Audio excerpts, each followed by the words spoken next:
Hello बच्चों, कल हमने क्या देखा था कि जो हमारा लास्ट टॉपिक रहा था वो रहा था बागान। तो आप लोगों को बताया था कि बागान क्या होता है, कि किसी विशेष प्रजाति के पौधों को बागों में लगाकर खेती करना, तो ये बागान होता है। ठीक है। अब हम आगे जो आगे का पढ़ेंगे, तब तक उससे पहले, पढ़ने से पहले ध्यान से सुन लो, मुझे भी मोटिवेशन मिलता है। पहले सब्सक्राइब करो, चैनल को सब्सक्राइब करो। और क्या करना है, सब्सक्राइब जो रेड रेड आ रहा होगा सिंबल, उस पर क्या करना है, सब्सक्राइब करना है हमें। और उसके बाद हमें लाइक कर देना है, लाइक कर देना है और उसके बाद शेयर कर देना है। फिर हम स्टार्ट करते हैं और आगे बढ़ेंगे। तो आगे बढ़े, हम ये देखेंगे कि लोगों का जीवन प्रभावित होता कैसे, ये बात कैसे आई, क्यों होता है प्रभावित, ये सारी चीज़ें हम देखेंगे। और ये जूम नहीं हो रहा है, चलिए देखते हैं क्या हो गई, इसमें प्रॉब्लम हो गई। तो अब बात ये आई कि लोगों का जीवन इससे प्रभावित हो क्यों रहा है, क्या है ये कारण कि भाई ये वनों से प्रभावित हो रहा है जीवन, कोई तो बात होगी ऐसी। तो ठीक है भाई, देखते हैं। अब एक अच्छे जंगल के विषय में वनपालों और ग्रामीणों के विचार एक दूसरे के विपरीत थे। जहाँ एक ओर ग्रामीण अपनी अलग अलग आवश्यकताओं जैसे कि ईंधन, चारे व पत्तों की पूर्ति के लिए वन में विभिन्न प्रजातियों का मेल जानते थे, वहीं वन विभाग को ऐसे पेड़ों की आवश्यकता थी, कैसे पेड़ों की आवश्यकता थी, जो जहाज़ों और रेलवे के लिए इमारती लकड़ी उपलब्ध करा सके। ऐसी लकड़ियाँ जो सख्त और कैसी हों, लंबी और सीधी हों, इसलिए सागौन और साल जैसी प्रजातियों को प्राथमिकता के साथ जो है प्रोत्साहित किया गया। जबकि क्या हुआ, अब जबकि अन्य दूसरी प्रजातियों की ओर कोई ध्यान नहीं दिया गया और उन्हें नष्ट कर दिया गया। ये बात मैंने आपको कल भी बता दी थी वीडियो के लास्ट तक होने में, और आपने समझी भी थी और आपने होमवर्क किया होगा, आई होप सो। ठीक है। अब वनों से प्राप्त मुख्य उत्पाद क्या क्या हैं, हम ये देखेंगे। तो जैसा कि हम जानते हैं कि वन्य क्षेत्रों में लोग कंद मूल फल सुना है रामायण में, राम जी गए थे वनवास गए थे ना, तो उन्होंने भी इसी को खाया था, कंद मूल फल। अब खाया तो भाई इसी को था, बाकी देखा मैंने भी नहीं है। बाकी आगे चलते हैं। पत्ते आदि वन उत्पादों का अपनी विभिन्न आवश्यकताओं के लिए उपयोग करते हैं। फल और कंद बहुत ही पोषक खाद्य है, ये बहुत ही पोषक है, इससे बहुत सारे जो कि विटामिन्स मिलते हैं। और ख़ास तौर से मानसून के दौरान जब फसल कटकर घर ना आई हो, दवाओं के लिए देसी जड़ी बूटी का प्रयोग होता है, समझे आप। जबकि घर में नहीं आए हो दवाओं के लिए, फसल अगर घर में नहीं आई है कट के, तो दवाओं के लिए भी इनका प्रयोग होता है। कहाँ पे थे, यहाँ पे देखा आपने। अब आगे हम देखते हैं कि बांस से बेहतरीन बाड़ें बनाई जा सकती हैं और इसका उपयोग छतरी तथा टोकरी बनाने के लिए भी किया जा सकता है। अब हमने ये बात तो समझी कि बांस का भी इस्तेमाल कर लिया हमने, छतरी टोकरी, बहुत सारी चीज़ें बनती हैं बांस से। हम सीढ़ियाँ भी बनाते हैं बांस से, जो देखा होगा गाँव में होती हैं ज़्यादातर, वैसे तो अब बनने लगी हैं आयरन की, लेकिन ज़्यादातर पहले बांस की ही होती थी। तो इससे हम ये बनाते हैं। और क्या होता है कि सूखे हुए कुम्हड़े के खोल का प्रयोग पानी की बोतल के रूप में किया जा सकता है। यदि देखा जाए तो जंगल में लगभग सब कुछ उपलब्ध है, मतलब जंगल में जितनी भी हमें अपनी लाइफ जीने के लिए चीज़ें चाहिए, वो सब कुछ जंगल में उपलब्ध है। ठीक है ना। अब पत्तों को जोड़ जोड़ कर खाओ, फेंको, किस्म के पत्तल और दोनों बनाए जा सकते हैं, समझे। अब स्यादी की लताओं से रस्सी बनाई जा सकती है।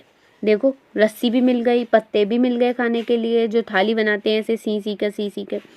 अब सैमूर सूती रेशम की कांटेदार छाल पर सब्जियां छीली जा सकती हैं। जो होती है कांटेदार छाल होती है सूती रेशम, सैमूर के पेड़ की छाल होगी, तो बस उसी से क्या किया जा सकता है। और महुए के पेड़ से खाना पकाने और रोशनी के लिए तेल प्राप्त किया जा सकता है। किससे? महुए के तेल से। अब आप एक बात देखिए कि इन्होंने इतनी बात तो हमें बता दी। अब लागू हुए जो वन अधिनियम था, वो चलते पूरे देश में ग्रामीण क्षेत्रों में रहने वाले लोगों ने की कठिनाइयाँ बढ़ गईं।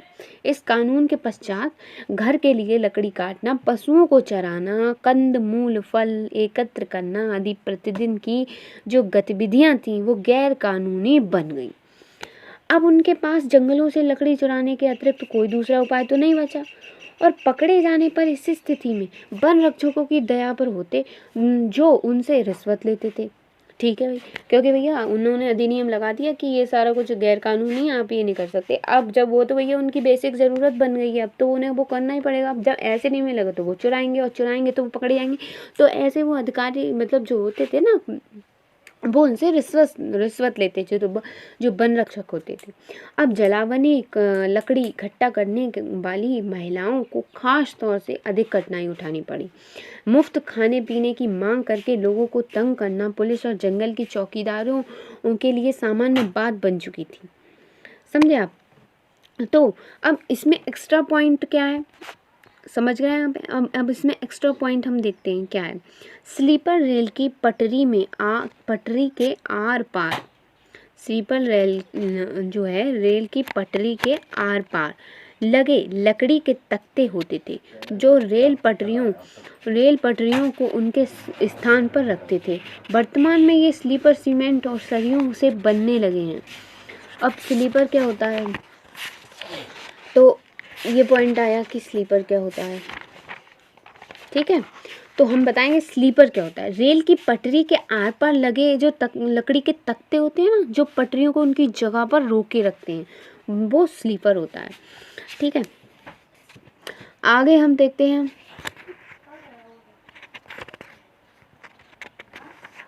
आगे हमने बढ़े उससे पहले आपको दूसरी जो टॉपिक है वो बता देती हूँ मैं आपको। और मैं आपको आज ये सारे क्वेश्चन कराऊंगी, इसके इम्पोर्टेंट क्वेश्चन कुछ भी नहीं बचेगा, सारे इम्पोर्टेंट क्वेश्चन करा दूंगी। आप बस ध्यान से देखते जाइएगा, और जितने भी क्वेश्चन बनेंगे, जितने भी मेन पॉइंट्स हैं और सब, और इसमें जो एक क्रियाकलाप है वो भी कर लीजिएगा कि वन प्रदेशों में रहने वाले बच्चे पेड़ पौधे की सैकड़ों प्रजातियों के नाम बता सकते हैं।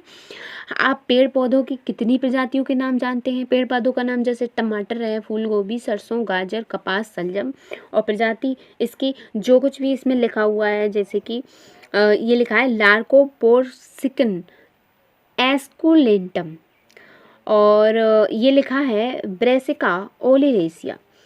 ऐसे ही आप सारा कुछ देख लीजिएगा। और आगे देखते हैं वनों के नियमन से खेती कैसे प्रभावित होती है। समझे आप? इसके बाद मैं क्वेश्चन भी कराऊंगी, डोंट वरी। सारा हम इसका पूरा एकदम जड़ से पढ़ेंगे, इसमें कुछ भी नहीं बचेगा। तो वनों के नियमन से खेती कैसे प्रभावित हुई? तो औपनिवेशिक काल। अब आपके मन में ये डाउट होगा पूरे चैप्टर से, आई नो, कि ये कॉलोनिज्म है क्या, ये उपनिवेशवाद है क्या। भाई हमें तो नहीं पता कि उपनिवेशवाद क्या है। तो उपनिवेशवाद अगर मैं इंग्लिश में बोलूँ तो दैट इज़ द वर्ड, ये जो वर्ड है ना इंग्लिश में कॉलोनी कहते हैं, कॉलोनी है, तो ये आया था लैटिन वर्ड के कॉलोनस वर्ड से। ठीक है, जिसका अर्थ होता है कि form indicating the transfer of people to land. मतलब कोई व्यक्ति है जो किसी चीज़ को कंट्रोल कर रहा है, जबकि कंट्रोल कर रहा है लेकिन जबकि वो चीज़ उसकी है नहीं। समझ रहे हैं ना? ऐसे ही कि कॉलोनिज्म क्या है? Colonialism is the act of power and domination of one nation by acquiring और मेंटेनिंग फुल और partial political control over another sovereign nation. अब बात करते हैं कैसे। जैसे हमारे देश में अंग्रेज आए, ठीक है, अंग्रेज आए, अंग्रेजों का देश तो नहीं था, नहीं है, उन्होंने हमारे देश में आके शासन किया, देश के लोगों पे, देश की ज़मीन पे उन्होंने उसे कंट्रोल किया, उन्होंने उस पर अपनी अपना ऑर्डर चलाया। तो मतलब एक तरीके से उन्होंने यहाँ पे उपनिवेशवाद चल गया। तो 1858 से लेके 1947 तक क्या चल गया? उपनिवेशवाद था वो, कॉलोनियलिज्म। ठीक है, अब जो वर्ड आया था इसमें सोवरेन, ठीक है, सोवरेनिटी का मतलब क्या होता है, सोवरेन का मतलब होता है संप्रभु, और सोवरेनिटी का मतलब होता है संप्रभुता। तो संप्रभुता है क्या, संप्रभुता है क्या है कि बहुत बहुत डाउट होता हो। तो जो सोवरेनिटी थी, तो अब मैं एग्जांपल के थ्रू अगर बताऊं, तो जैसे हमारे पेरेंट्स हैं, हमें पैसे देते हैं, जब हम छोटे होते हैं तो हमें पैसे देते हैं, और उनके जो भी हमारे फैसले होते हैं वो हमारे पेरेंट्स ही देते हैं, हमारे गार्जियंस हमारे पेरेंट्स ही लेते हैं। पर जब हम बड़े हो जाते हैं और हम कमाने लगते हैं, तो पेरेंट्स को, गार्जियंस को लगता है कि ये जो है हमारा बच्चा, वो अब जो है कि समझदार हो गया, मैच्योर हो गया है, अब वो फैसले अपने ले सकता है, और कह सकते हैं एक तरीके से ये सोवरेन हो गया है। तो उसे हम क्या कहेंगे, संप्रभु होना, ठीक है ना।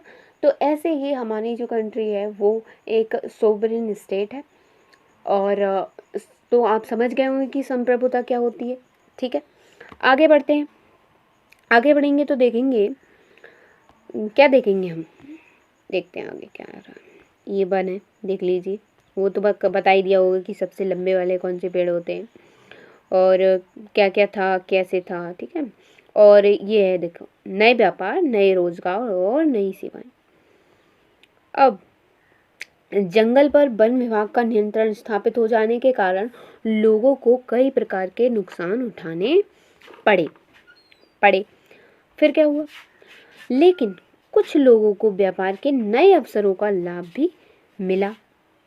कई समुदाय अपने परंपरागत व्यवसाय को छोड़कर वन उत्पादों का व्यापार करने लगे। हिंदुस्तान ही नहीं बल्कि दुनिया भर में कुछ ऐसा ही दृश्य दिखाई देने लगा। उदाहरण के लिए 19वीं सदी के मध्य में ऊंचे स्थानों पर रहकर मैनियोक उगाने वाले ब्राज़ील अमेज़न के मुनदुरुक समुदाय के लोगों ने व्यापारियों को रबड़ की आपूर्ति के लिए जंगली रबड़ के वृक्षों से लेटेक्स एकत्र करना शुरू कर दिया। अब कालांतर में वे व्यापार चौकियों की ओर नीचे उतर आए और पूरी तरह से व्यापारियों पर निर्भर हो गए। समझ रहे हैं आप ये बात, पूरी तरीके से व्यापारियों पर निर्भर होना, ये अच्छा नहीं है। पर अब आगे सुनिए, हिंदुस्तान में वन उत्पादों का व्यापार कोई नई बात नहीं थी। वन उत्पादों का व्यापार ये कोई नई बात नहीं थी। मध्यकाल से ही आदिवासी समुदाय द्वारा बंजारा आदि घुमंतू समुदायों के माध्यम से हाथियों और दूसरे सामान जैसे खाल है, सींग है, मतलब जानवरों का व्यापार, समझ रहे हैं आप, कि हाथियों और दूसरे सामान जैसे कि खाल खाल बेचते हैं, जानवरों की सींग बेचते हैं, और रेशम के कोए, हाथी दांत और बांस, मसाले, रेसे, घास, गोंद और राल के व्यापार के साक्ष्य मिलते हैं, जिनके आधार पर कहा जा सकता है कि उस समय भी वन उत्पादों का व्यापार होता था। ठीक है। अब दूसरी बात ये आई कि पुतुमायो में रबड़ की निकासी। दुनिया भर में बागानों में काम की स्थितियां भयावह थी, और अमेज़न के पुतुमायो क्षेत्र में पेरुवियन रबड़ कंपनी, एक कंपनी का, रबड़ कंपनी का नाम है पेरुवियन रबड़ कंपनी, ब्रिटिश व पेरुवियन साझे में, मतलब ब्रिटिश थे और पेरुवियन थे, उनके साझे में, उनके वो उन लोगों ने मिलके वो बनाई थी, उन दोनों की पार्टनरशिप थी, एंड द्वारा रबड़ की निकासी हुई। तो तोस कहे जाने वाले स्थानीय इंडियनों के की बेगार पर निर्भर थी। 1900 से 1912 के बीच पुटुमायो में 4000 टन रबड़ का उत्पादन हुआ, और इसी दौरान इंडियन आबादी में यंत्रणा, रोगों और पलायन के चलते 30,000 की गिरावट आई। रबड़ कंपनी की एक वेतनभोगी ने वर्णन किया है कि रबड़ का संग्रह कैसे किया जाता था, कैसे किया जाता रबड़ का संग्रह। तो मैनेजर ने सैकड़ों इंडियनों को स्टेशन पर उपस्थित होने का निर्देश दिया।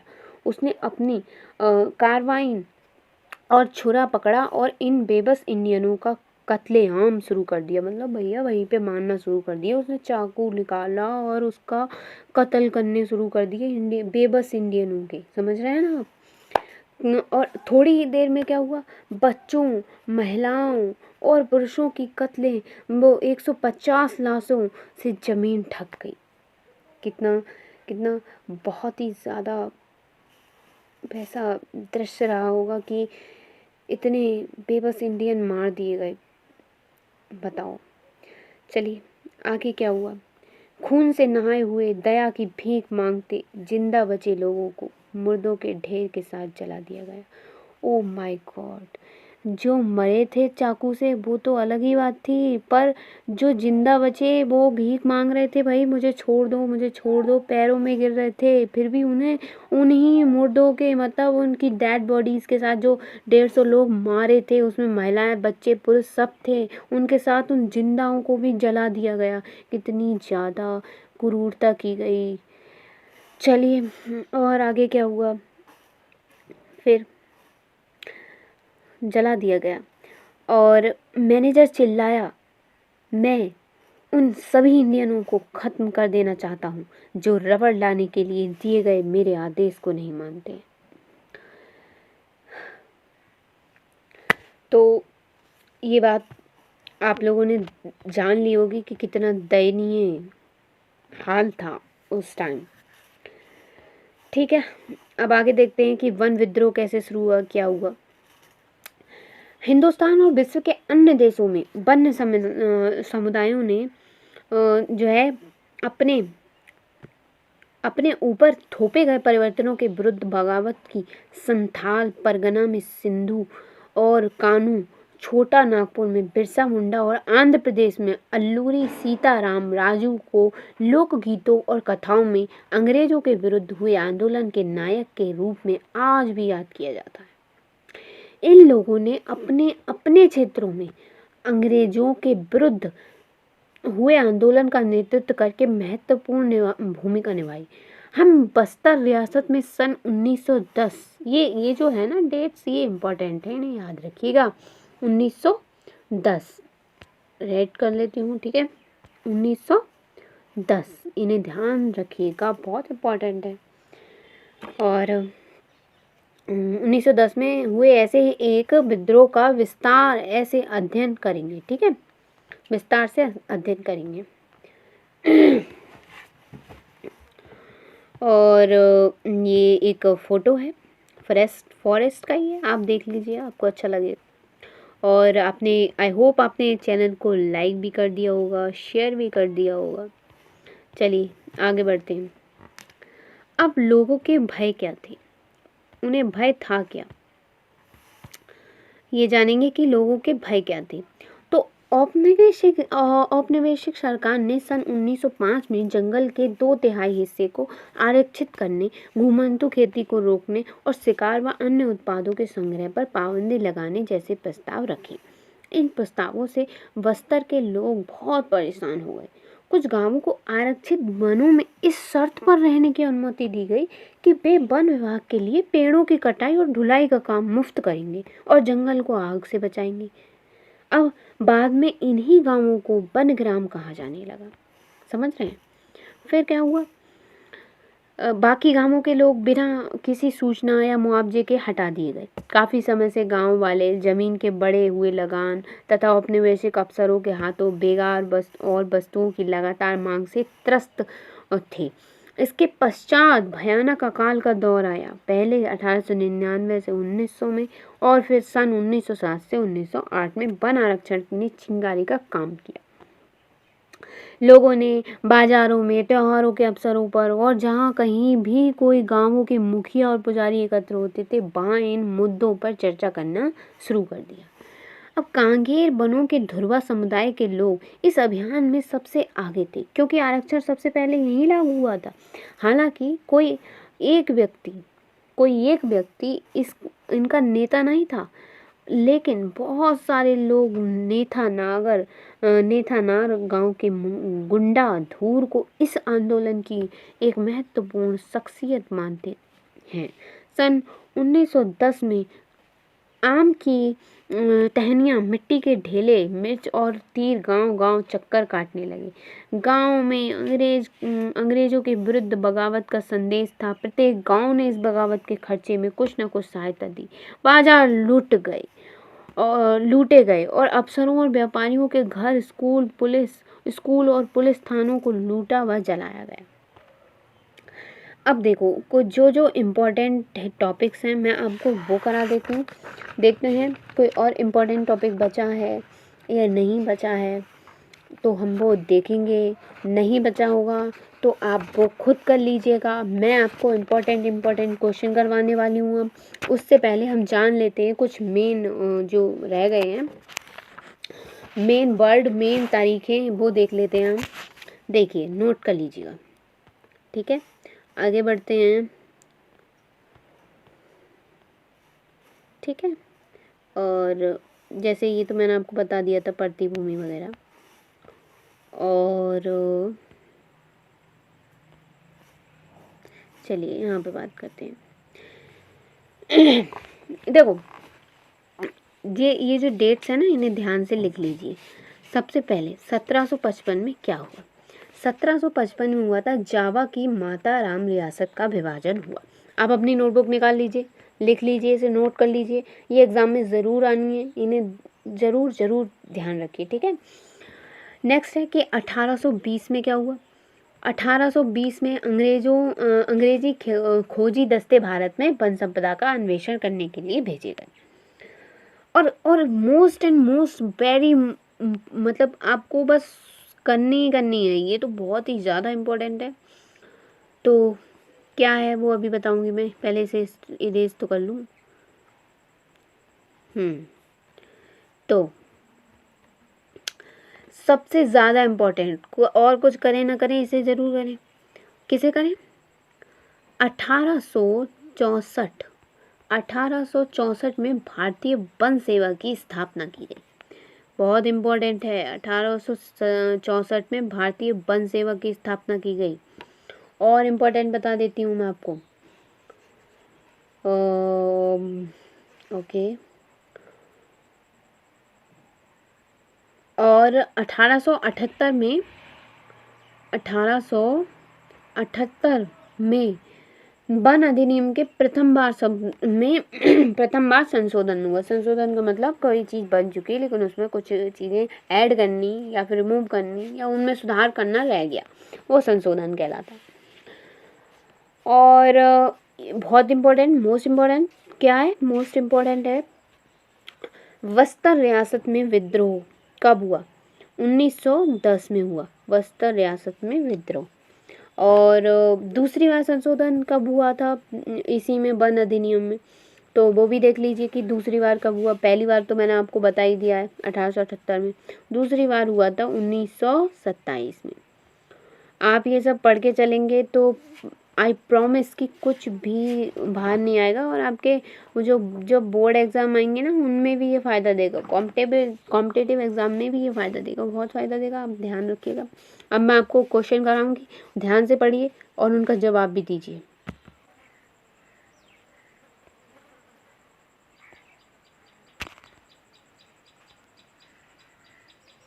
तो अब मैं आपको क्या बताऊंगी? क्वेश्चन आंसर, ठीक है। तो आपने ये पूरा चैप्टर पढ़ा है तो आपको पता होनी चाहिए ये सारे क्वेश्चन आंसर। जैसे कि तेंदू के पत्ते का प्रयोग किया जाता है, किसमें किया जाता है या आपको बताना है। तो मैं आपको बता देती हूँ कि तेंदू के पत्ते का प्रयोग किसमें किया जाता है? बीड़ी बनाने में, ठीक है। नेक्स्ट है कि भारतीय वन अधिनियम कब बना? आपको अभी बताया था, ध्यान करो, भारतीय वन अधिनियम कब बना? तो भारतीय वन अधिनियम जो बना था 1865 में। अगला क्वेश्चन है, नंबर 3 है, भारतीय वन सेवा की स्थापना कब हुई? तो भारतीय वन सेवा की जो स्थापना है वो कब हुई है? 1850 में। अब भारत में वनों का पहला इंस्पेक्टर जनरल कौन था? फ्रांस का कैल्विन, जर्मनी का डाइटरिच वेंडिस, या फिर इंग्लैंड का क्रिस फोर्ड, या फिर रूस का निकोलस? तो इसका आंसर है 4 का खा, मतलब जर्मनी का डाइटरिच वेंडिस, ठीक है। अंग्रेजों के लिए भारत में रेलवे का विस्तार करना क्यों ज़रूरी था? बताइए क्यों ज़रूरी था? तो अपने औपनिवेशिक व्यापार के लिए, ठीक है। अगला बताइए, चाय और कॉफ़ी के बागान लगाए गए वनों को साफ करने के लिए, या फिर वनों को साफ करके वन लगाकर, कारखाने हटाकर, या फिर खनन को बंद कर कर। ये क्वेश्चन आप बता सकते हैं, आई होप सो आप बता देंगे। तो ये वाला जो क्वेश्चन है 6 का हो जाएगा का। वनों को साफ करके, बताया था ना 1850 के दशक में रेलवे के स्लीपर बनाए जाते थे। बताओ किससे बनाए जाते थे रेलवे के स्लीपर? तो 7 का गा हो जाएगा लकड़ी से। और नए वन्य कानूनों के लागू होने के बाद कौन सा नया व्यवसाय अस्तित्व में आया? तो जुताई, जंगली रबड़ के पेड़ों से लेटेक्स जो है कि एकत्र करना, या शिकार, या उपयुक्त में से कोई नहीं। तो जंगली रबड़ के पेड़ों से लेटेक्स एकत्र करना। किस अवधि के दौरान 80,000 बाघ, 1,50,000 तेंदुए और 2 लाख भेड़िए इनाम के लिए मार डाले गए? तो वो जो अवधि थी वो थी 1875 से 1925। और ऐसे ही क्वेश्चन मैं और करा रही हूँ अभी। आप तब तक कॉपी पेन निकालो और आराम से इन्हें लिखो, बहुत इम्पोर्टेंट हैं, लिखो। और वैसे भी ये थे मल्टीपल चॉइस क्वेश्चंस। अब वो कराऊंगी वो होंगे शॉर्ट क्वेश्चंस, ठीक है? करिए। मिलते हैं नेक्स्ट वीडियो में, तब तक के लिए लाइक, शेयर एंड सब्सक्राइब।